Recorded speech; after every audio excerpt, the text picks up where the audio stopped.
So it's my honor today to introduce our distinguished alumnus speaker, Thane Kleiner. So Thane has a bachelor's in chemistry from UT Austin. He obtained his PhD from Stanford in the neurosciences program. He also got an MBA from Stanford in the Graduate School of Business. And Thane actually is a great example of alumni continuing to give back to the community of trainees here. So he's collaborated with BioSci careers and several different activities, I believe, but he gave one of the first lectures on leadership and management with BioSci careers, and I understand from Stephanie that all the trainees in the audience gave him a perfect evaluation on the score, so I'm really looking forward to hearing his talk this evening. So as we'll see, Thane's career really spans, no pressure, Thane. Thane's career spans many different sectors, so he's been in academia, biotech, he's an entrepreneur. So he had leadership positions of various types at Affymetrix for 14 years. He is a parallel entrepreneur, so he's founded and served as CEO of 3 different companies, I believe. So he was founder, president, and CEO of Second Genome, which is a microbiome analysis company. Founder, president, CEO of Presage Biosciences, which is focusing on cancer drugs, and also president and CEO of Hyperion, which is a regenerative medicine venture. So currently, Thane is the executive director of Miller Center at Santa Clara University, the Miller Center for Social Entrepreneurship, and he also holds the Charney University Professorship at Santa Clara University.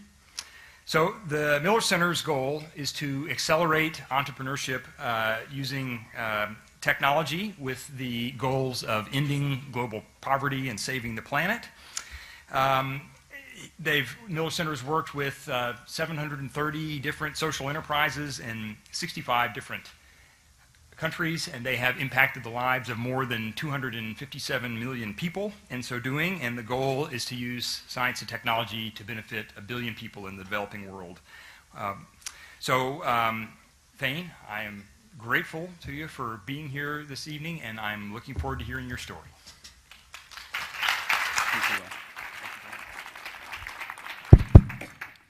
Good evening. When I was a graduate student here at Stanford in neurosciences, I never imagined that I would be a pioneer in revolutionizing genetic analysis from one gene at a time to whole genome analysis. And I never imagined that I would be the startup CEO, as you just heard, of 3 different startup companies in biotech. Nor did I imagine that someday I would head a center for social entrepreneurship at a Jesuit university, in part because the concept of social entrepreneurship did not even exist when I was a graduate student. And it was beyond my wildest expectations that all of my talents, all of my passions, all of my experience could be put to work to help entrepreneurs serving the poor in the developing world. And we're already at 250 million people, as you heard from Will. So how did I get here? How did this happen? Well, the theme of tonight is tell your story. So I'm going to tell you 4 short vignettes in homage to the genetic code. And along with that, I'll give you 4 tools that have been useful to me as I've gone along. So the first story I'm going to call Stanford and Stanford again. You already know how that ends. I was an undergraduate major in chemistry at UT Austin, mostly because I was putting myself through college and I won 2 scholarships, one that required I stay in Texas and the other requiring me to study chemistry. So it made a lot of financial sense for me to be a chemistry major at UT Austin. It was just kind of obvious. But like I expect is the case with many of you, I placed out of a lot of classes. And it was a 4-year scholarship and I wasn't about to let any of it go to waste. So I took a lot of different electives: creative writing, psychology, history of the Holocaust, all over the map. And I started asking questions about, why do people think the way they do? Why are some people mentally ill? Why are some, in today's lexicon, mentally deranged dotards, for example? And that focused me on this question of, how does the human brain work? So I applied to graduate school in neurosciences, and I was really fortunate to meet a young investigator, Richard Scheller. I was a second graduate student, And he said, Thane, if you want to understand how the human brain works, you need to start with one neuron. Can you figure out how one neuron works? This is what we called the reductionist approach back in the day. And so my thesis was entitled Peptidergic Secretory Vesicles in Neoplasia californica, which you guys will understand, but outside of a scientific audience, in is the only word that people usually get. And I did that on purpose because it was kind of fun. I had a fabulous time in Richard's lab. I had 4 publications by the time I graduated. I was speaking at Society for Neuroscience. The whole lab was rocking. It was just really, really fun. And in those days, the academic path was really the way that you went if you went to a great institution like Stanford. So I was going to do a postdoc, and then I was going to be an assistant professor, and then I was going to be a professor someday when I got tenure. That was what was expected. So I thought, well, the next step is finding a great postdoc, right? So I tried to recapitulate the experience that I'd had in Richard's lab, and I went to UC Berkeley with another young investigator as a postdoc. But things were very, very different. And what I realized is that Richard had a talent for leadership. I'm going to define a talent as a natural aptitude evidenced by recurring patterns of thought or behavior. And I'm calling that out for you because one of the things you really want to understand about yourself is, what are my core talents? And how can I apply those? Well, this other PI did not have a natural talent. She did not. And there was a gap in the lab. And I started questioning, I'm filling in some of these things here. Is there a nascent leadership talent in me? Well, how do you know if a talent really exists? You practice, right? That's what experience is, practical contact with facts or events. And you also need to develop skills that help you discern whether or not that talent is something that you want to apply in a way that's meaningful to you. So talents, skills, experience, that's the first construct that I want to share with you tonight, the first tool, all right? So think about that, and think about that in light of what Stephanie said in terms of self-awareness. So that was the first twist to my postdoc is, there's not leadership here, maybe I have some of that.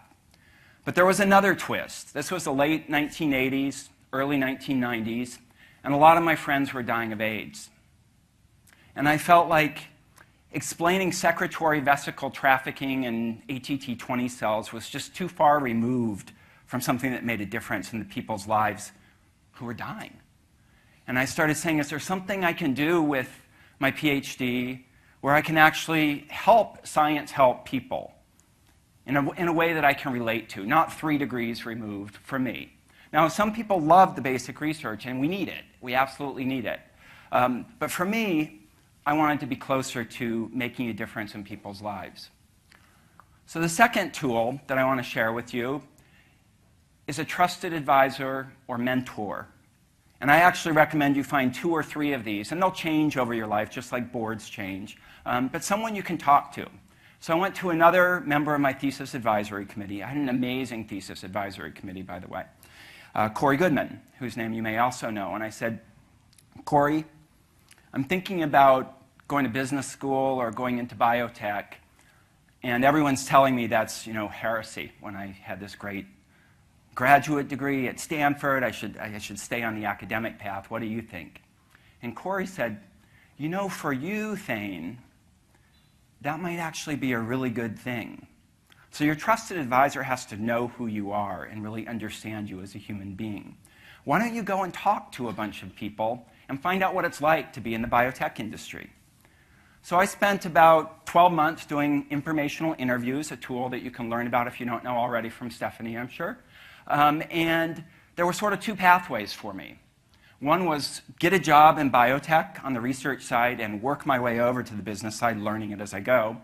And the other one, which seemed a lot riskier to me at the time, was going to business school and going $60,000 at the time into debt, which was a lot for someone who had paid his way through college and had never been in debt before. So I decided to go to business school, as you already heard from Will, and it was a little bit scary, I'll be honest with you. These were a bunch of people from Wall Street and consulting firms, and they were speaking about all these management gurus and this language I didn't really understand. And the first 6 weeks in class, I was sure that I was missing something really, really significant. And then I figured out that the math is incredibly simple. It's basically addition and subtraction and a little bit of multiplication and division when you get into cost accounting. And it's like, oh, this isn't hard. What's important about business school is it networks, right? And you guys have a great network here. So now, in retrospect, applying only to Stanford may have seemed a little bit arrogant. But my rationale for it was if I don't get into Stanford, maybe it's just not meant to be. So I started leveraging the network, and I encourage you guys all to do the same. You have an amazing network here. And I went to alumni events with biotech companies. And I met this guy, David Singer. And he worked for a company called Affymax at the time. And they were using combinatorial chemistry to make protein chips for new drug discovery. I went on a tour of Affymetrix, and I said to David, this is really cool, but you know, the biophysical characteristics of DNA are much simpler than proteins. Maybe you should make DNA chips. And he said, Thane, you think you're so smart, but we've already thought of that. And would you like to come and write the private placement memorandum for us this summer? I said, sure. I had no idea what a private placement memorandum was, but it sounded really fun. So chapter 2, Affymetrix. So I went to Affymetrix summer of '93 between my first and second year of business school. I wrote the private placement memorandum. We raised $21 million from private investors. And then I stayed there my second year in business school and did marketing research looking at an application of the DNA technology for none other than detection of mutations in HIV that conferred drug resistance. So it was really bringing these things together already.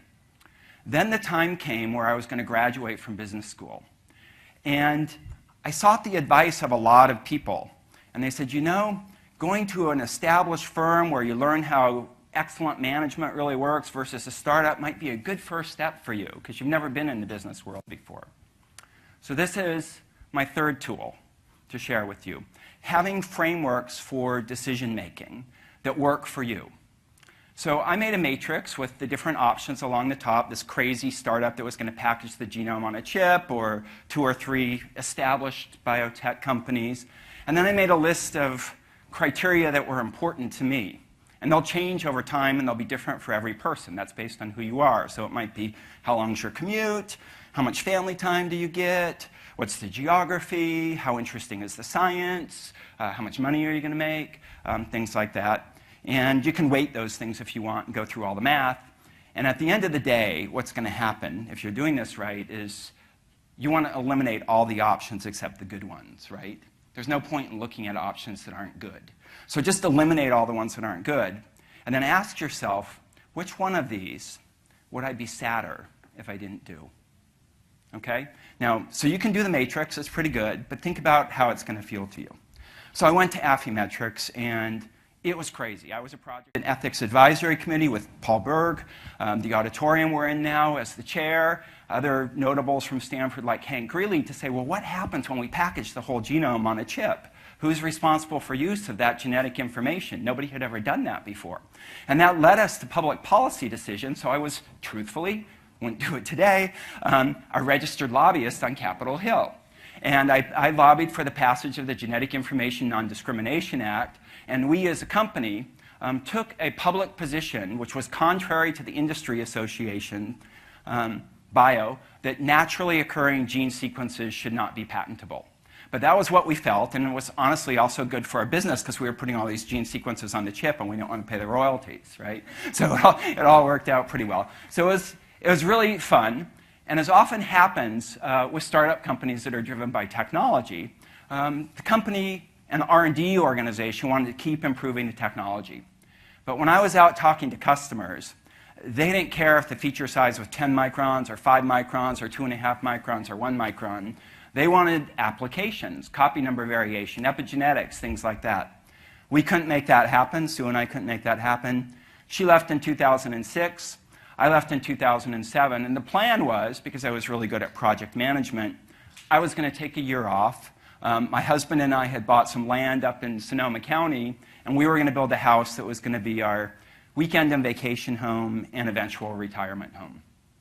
So this brings me to chapter 3. Startup CEO. So I'm out with one of my running buddies, and I say, hey, I got this call from Kleiner Perkins the other day. She said, well, did you call back? And I said, well, no, I don't want to work. I'm going to build the house. I'm going to be the project manager. I said, you know, Thane, if you wanted to be a startup CEO, you probably could with everything that you've done, all these experiences that you've had.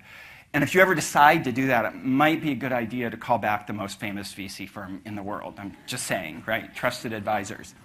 So I called Kleiner back, and the partner said, we have this really cool technology. It's out of Japan. It's a very sensitive situation. They see it as a national treasure. It's called induced pluripotent stem cells, IPS. You guys have all heard about it now. Many of you are probably using it in the labs. But at the time, it was a big thing.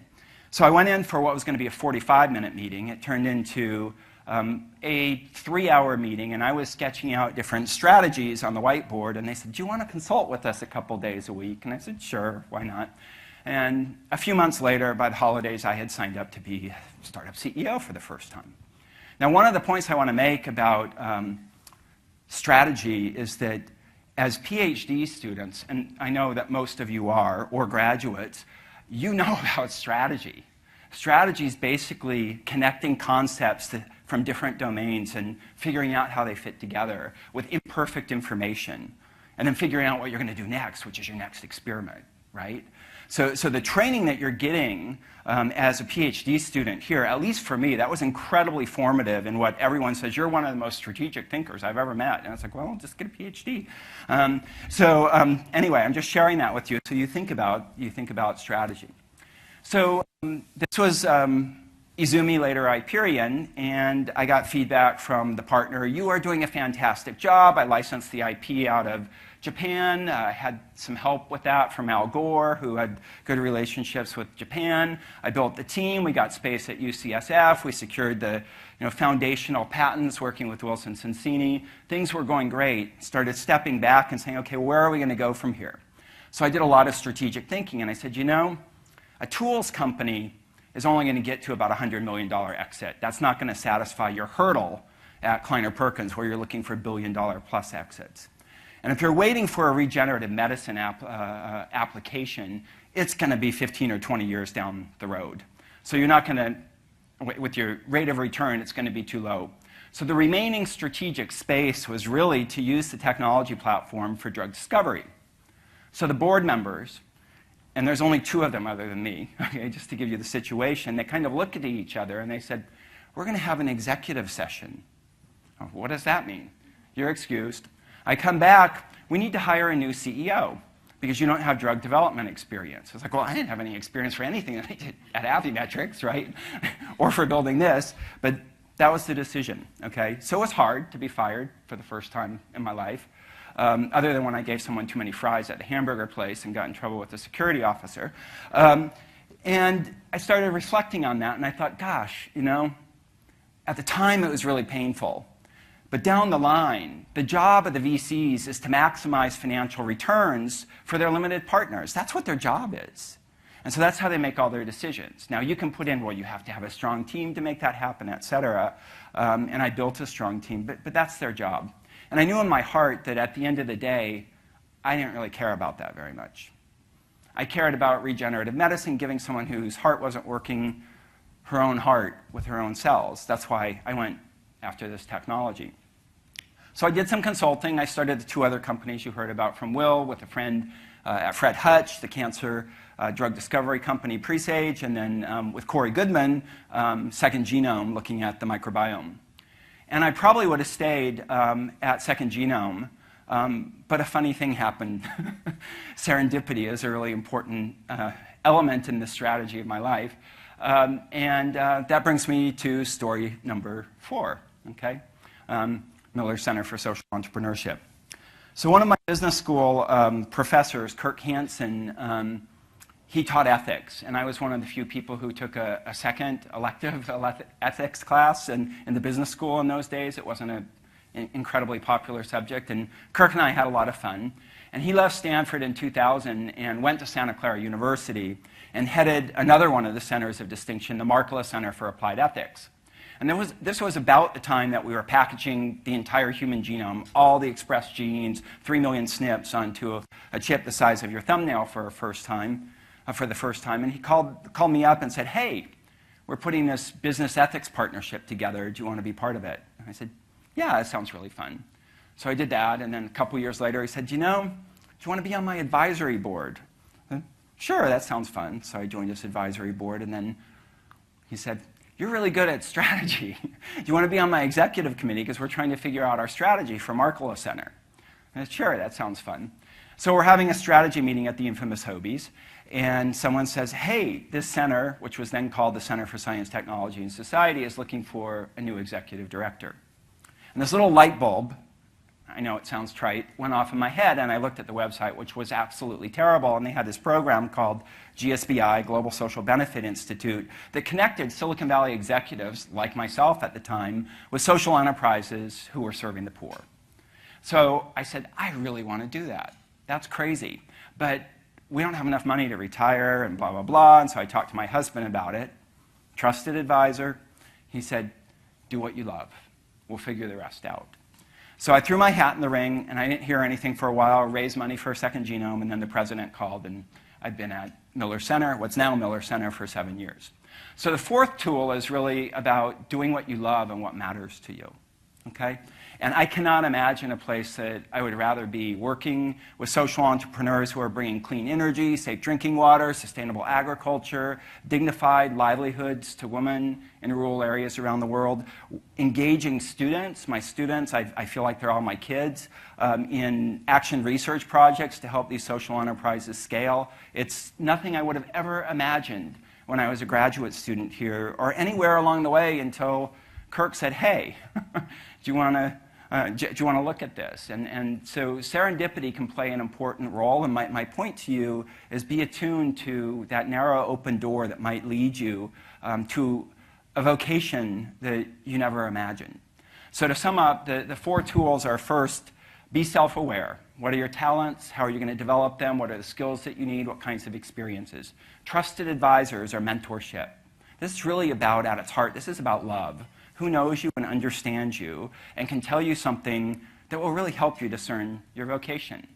Frameworks for decision making, whatever they are. At the end of the day, I think it's about trusting your intuition, but it might depend on your Myers-Briggs type. Okay? And then finally, do what matters to you, or as my mother said, just do the next right thing. So I'm going to end there. I'm happy to take a couple questions from you guys. Anything you want me to elaborate on? Thank you.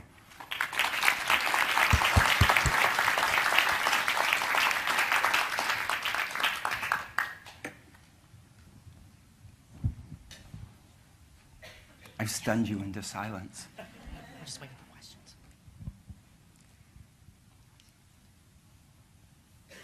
Yes? If you could talk a little bit more, although it might be hard, about intuition, because it seems like a good factor. Oh. Hi, everyone. So if you could talk a little bit more about intuition and what role that plays, because we all are obviously very analytical oriented, but sometimes to follow intuition might be a little bit harder. Mm-hmm. Yeah. So have you done your Myers-Briggs type indicator? Yeah, but I forgot what it was. Okay. Do it again and know what your type is, because I'm an extremely strong N. Okay. So I am actually very intuitive. That's my personality preference. These aren't right or wrong. The opposite of that is an S. Okay. And I'll just tell you that working with someone who has a different personality preference than you can be incredibly powerful. In fact, my husband is the exact opposite of me on the Myers-Briggs type. So if you are an S and you are very logical in your analysis, then one way, and people have told me this before, sorry, move that down a little bit, is if you are trying to decide between two opportunities that seem equally attractive, decide what heads is on a coin and what tails is, and flip the coin and then see how you feel. Are you happy that it's heads, Affymetrix, or are you sad? Right? Which is what I was talking about before. So if you're not intuitive, you can use little tricks like that. Some people will say, what's your name? Jeremy. I'm Jeremy, and I work for University of California, Santa Barbara. And see if that feels authentic when you look in the mirror, right? And if it doesn't feel right, that's your intuition speaking up for you. So if you're not intuitive, that's what you do. If you are intuitive like me, you often need to get data to convince other people that you're right.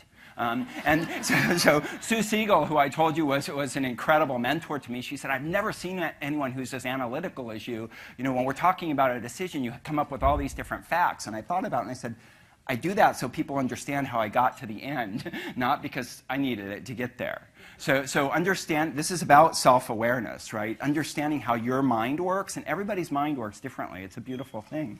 It can be really powerful. But it takes experiences for that to unfold. Yeah. Yes, ma'am. Sorry, I'm losing my voice a little bit. So I feel like I've always struggled with finding role models. I mean, I'm inspired by a lot of people in little bits and pieces, but I guess I'm passionate about global health and development, and I'm a bioengineer, and I want to combine those things. And I've found some role models in that, but not many. So Paul not Farmer, many that. Melinda Gates. Yeah, I mean, there are many inspiring people, but not too many people I think who I can relate to closely in terms of like, oh, there are so many options, and this is the kind of career I want. And I feel like you've done so many different things. Yeah. What kind of role have role models played in your life, and do you find different role models for these different parts of your career? So role models is part of it, but the other thing I'm going to come back to is informational interviews. It sounds to me like you already have a passion. And that passion in itself is something that should be your guiding star. And so, get onto LinkedIn and find people who work for, Doctors Without Borders, or who work for the Gates Foundation, or work for PATH, and connect with them. I mean, I'm sure you're 1 or 2 degrees away at most, and do informational interviews. They're pretty easy, and ask them how they got there and what they like about it and what they don't like. And I'll tell you the great thing, how many of you have done informational interviews? Okay, the rest of you should, because people love to talk about themselves. I mean, here I am, right? People love to talk about themselves, and all you're doing is asking them 4 or 5 questions about what they like and what they don't like, what their favorite part is, what their least favorite part is, and you get a lot of information. I'm careful of putting people up on a pedestal, because everybody has their, and I think this is the theme of tonight, everybody has their own story. You've already told me, what's your name? Sharia, you've already told me your stories about global public health.